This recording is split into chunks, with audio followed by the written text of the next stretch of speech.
كان في ملك عنده وزير، الوزير ده حكيم جدا. الملك ده كان من هواة الصيد، بيحب يطلع يصطاد دايما، فكان عنده رمح وسهم كان بيصطاد بيهم. كل يوم يطلع يصطادوا مع الوزير بتاعه. ففي يوم من الايام قاعد بيسن الرمح بتاعه، طار منه قطع صباعه. فالوزير واقف جنبه قال له لعله خير يا مولاي. فالملك اتعصب جدا، قال له يعني انا صباعي يطير وانت تقول لي لعله خير؟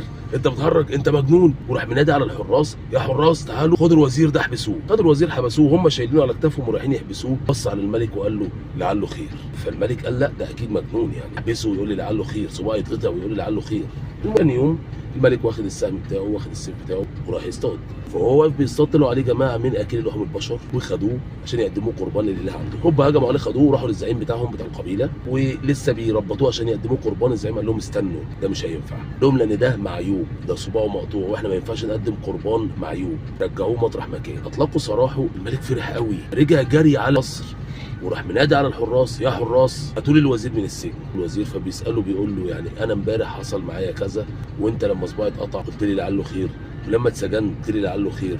انا النهارده حصل معايا كذا كذا كذا، ولولا ان فعلا صباعي اتقطع امبارح كان زماني في خبر كان. احكي لي ايه قصتك؟ قال له يا مولاي لعله خير في كل الاشياء.